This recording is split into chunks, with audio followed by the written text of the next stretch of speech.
வணக்கம் மாணவ செல்வங்களே. முந்தைய காணொளியை பார்த்த பிறகு நன்னீர் மற்றும் கடல் நீர் போன்ற நீர்வாழ் சுற்றுச்சூழல் அமைப்புகளின் தழுவல்களை நீங்கள் பல்வேறு எடுத்துக்காட்டுகளுடன் புரிந்து கொண்டீர்கள். சிறப்பு வான்வெளிகள், பிளிப்பர்கள், மிதவைகள், மிதப்பு மற்றும் மிக தெளிவாக நீச்சல் செயல்முறை போன்ற கட்டமைப்பு தழுவல்கள் போன்றவை புரிந்து கொண்டிருப்பீர்கள். எனவே இப்போது நாம் ஒளி ஊடுருவலின் அடிப்படையில் தழுவல்கள் என்ற தலைப்பின் அடுத்த பகுதிக்கு செல்கிறோம். ஆரம்பத்தில் கருத்து வரைபடத்தின் உதவியுடன் விரைவாக பார்த்து கற்றுக்கொள்வோம். முக்கிய வார்த்தைகள்: சுற்றுச்சூழல் அமைப்புகள்,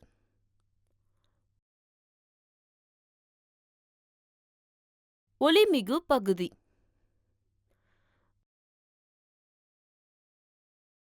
ஆழ்கடற் பகுதி அல்லது நள்ளிரவு மண்டலம்,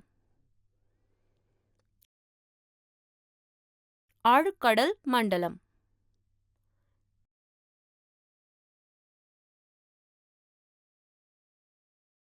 அலைத்தாவரம்,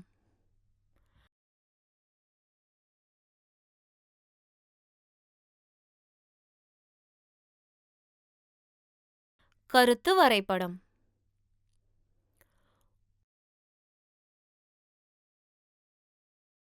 ஒளி ஊடுருவலுக்கு செல்வதற்கு முன் கடல் விலங்குகளை பற்றி மேலும் அறிந்து கொள்வோம்.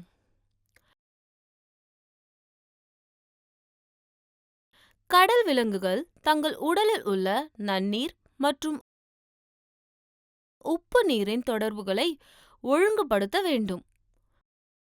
குறிப்பாக வளர்ந்த சிறுநீரகங்கள், சவ்வுகள் மற்றும் உடல் செயல்பாடுகள் சவ்வுடு பரவல் மூலம் சவ்வுகளில் உப்பு செறிவுகளை பராமரிக்க உதவுகின்றன. கடல் விலங்குகளும் உணவிலிருந்து ஆற்றலை வெளியிடுவதற்கு தேவையான நீரிலிருந்து பிராணவாயு போன்ற கரைந்த வாயுக்களை எடுக்க முடியும். கடற்சாமந்திகள் அல்லது புழுக்கள் போன்ற விலங்குகள் அவற்றின் தோல் வழியாக வாயுக்களை எடுக்கின்றன. நடமாடும் விலங்குகள் நீர் மற்றும் காற்றிலிருந்து பிராணவாயுவை எடுக்க செவில்கள் அல்லது நுரையீரலை பயன்படுத்துகின்றன. கடலில் உள்ள அனைத்து விலங்குகளும் கரிமல வாயுவை தண்ணீரில் கழிவுகளாக வெளியிடுகின்றன. பின்னர் அவை ஆற்றலை உற்பத்தி செய்ய தாவரங்களால் பயன்படுத்துகின்றன. கடல்வாழ் உயிரினங்கள் வெப்பநிலை மாறுபாடுகளுக்கு ஏற்ப பல தழுவல்களை உருவாக்கியுள்ளன. மேற்பரப்பு மற்றும் கடல் தளத்திற்கு இடையில் வெப்பநிலை வியத்தகு முறையில் மாறுபடும். சில கடல் பாலூட்டிகள் குளிர்ச்சியிலிருந்து காப்புக்காக மழுப்பல் கொழுப்பை கொண்டுள்ளன. மேலும் சில மீன்களின் இரத்தத்தில் உறைதல் தடுப்பு போன்ற பொருள் உள்ளது. கடல்வாழ் உயிரினங்களின் தழுவல்களை தண்ணீரில் செங்குத்து அளவில் பார்க்கலாம். மேற்பரப்பு நீரில் வாழும் விலங்குகள் மற்றும் தாவரங்கள் அதிக ஊட்டச்சத்து அளவுகள், அதிகரித்த வெப்பநிலை, குறைந்தபட்ச அழுத்தம் மற்றும் இலகுவான அணுகளை பெறுகின்றன. எனவே ஆழ்கடல் உயிரினங்களின் தழுவல்கள் அவை அரிதான ஊட்டச்சத்துகளுடன் கூடிய உயர் அழுத்த, குளிர், இருண்ட நீரில் வாழ வேண்டும். கடல்வாழ் உயிரினங்கள் பல்வேறு நிலைமைகள் மற்றும் வாழ்விடங்களுக்கு ஏற்றதாக இருக்கிறது என்பது உங்களுக்கு தெரியுமா? கொட்டலசு மற்றும் கிளிஞ்சல் சிப்பி வகைகள் சுற்றுச்சூழலில் உள்ள பாறைகளில் ஒட்டிக்கொள்ளும் வழிமுறைகளை உருவாக்கியுள்ளன.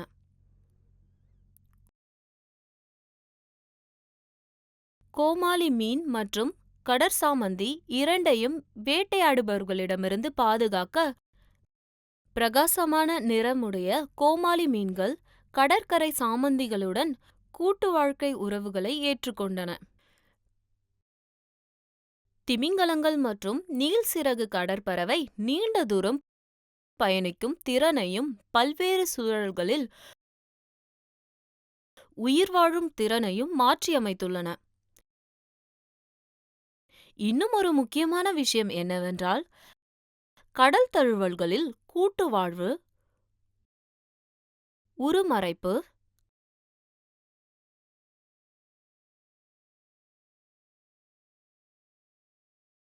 தற்காப்பு நடத்தை, இனப்பெருக்க உத்திகள், பூமியில் உள்ள மற்ற சுற்றுச்சூழல் அமைப்புகளைப் போலவே தொடர்பு மற்றும் அழுத்தம், வெப்பநிலை, ஒளி மற்றும் உப்புத்தன்மை போன்ற சுற்றுச்சூழல் நிலைமைகளுக்கு ஏற்பவும் அடங்கும். கூட்டு வாழ்வு மற்றும் உருமறைப்பு என்றால் என்ன? இரண்டு அல்லது அதற்கு மேற்பட்ட வெவ்வேறு உயிரியல் இனங்களுக்கு இடையேயான நெருங்கிய நீடித்த தொடர்பு என வரையறுக்கப்படுகிறது. எதையாவது, அதாவது இராணுவ உபகரணங்கள் போன்றவை, மறைக்கும் ஒரு வழி. அதை வர்ணம் பூசுவதின் மூலமோ அல்லது இலைகள் அல்லது கிளைகளால் மூடுவதின் மூலம் நாம் பார்ப்பதை மறைக்கப்படுகிறது.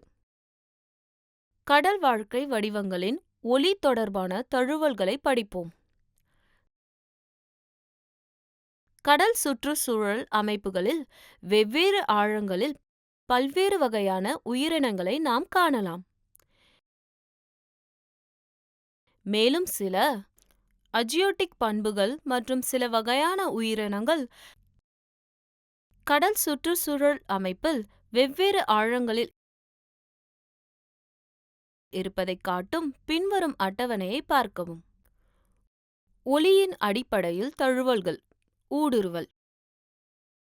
ஒலிமிகு பகுதி மண்டலம். இந்த மண்டலத்தில் வாழும் உயிரினங்கள் பெரும்பாலும் மிதப்பவை மற்றும் நீந்துகின்றன.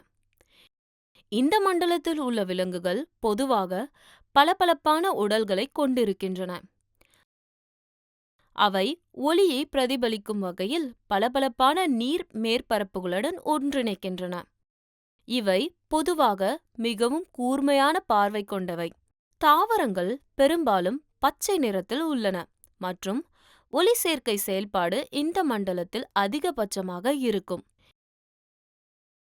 இந்த மண்டலத்தின் சில தாவரங்கள் மற்றும் விலங்கினங்கள் ட்ரவுட், முரண்கெண்டை மீன், ஓங்கில், சொறி மீன்கள், பல்வேறு வகையான பவளப்பாறை குழுமங்கள் வண்ணமயமானவை. பல்வேறு வகையான பாசிகள் மற்றும் கடற்பாசிகள், அதாவது வெளிவரும் தாவர இனங்கள் ஓரங்களில் வேரூன்றி கடல் சுற்றுச்சூழல் அமைப்புகளில் கண்டத்தில் வேரூன்றி உள்ளன. ஓரணு நுண்பாசி முதலியன. இந்த மண்டலத்தில் கிட்டத்தட்ட 80% கடல் தாவரங்கள் மற்றும் விலங்கினங்கள் காணப்படுகின்றன. நள்ளிரவு மண்டலம். இந்த மண்டலத்தில் பெரும்பாலான தாவரங்கள் காணப்படுகின்றன. சிவப்பு மற்றும் பழுப்பு கடல் பூண்டு, கடற்பாசிகள், பவளப்பாறைகள் போன்றவை மற்றும் குழாய் வடிவ உடல்கள் கொண்ட கணவாய்கள் மற்றும் திமிங்கலங்கள் போன்ற பெரிய விலங்குகள்.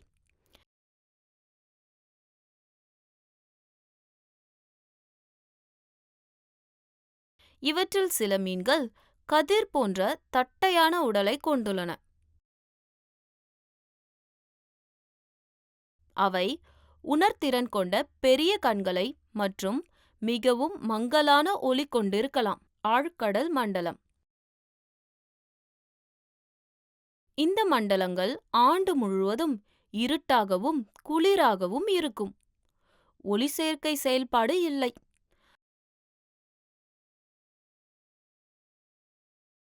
ஆழ்கடல் விலங்குகள் பெரும்பாலும் வேட்டையாடுபவர்கள் மற்றும் அழுகுணிகள் ஆகும்.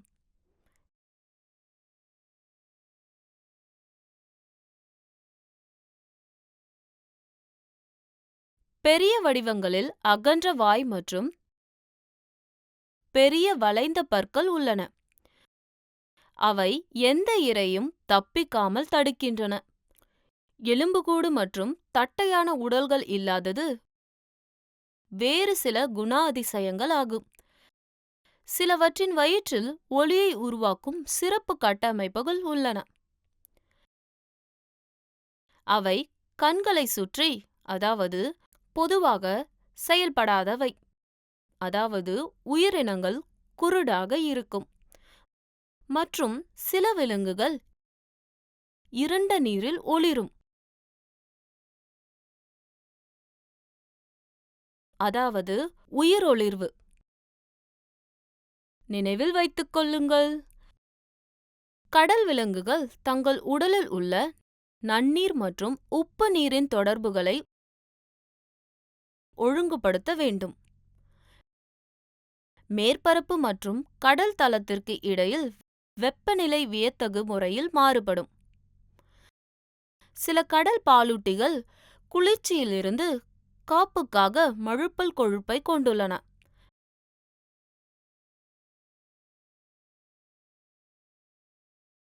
மேலும் சில மீன்களின் இரத்தத்தில் உறைதல் தடுப்பு போன்ற பொருள் உள்ளது.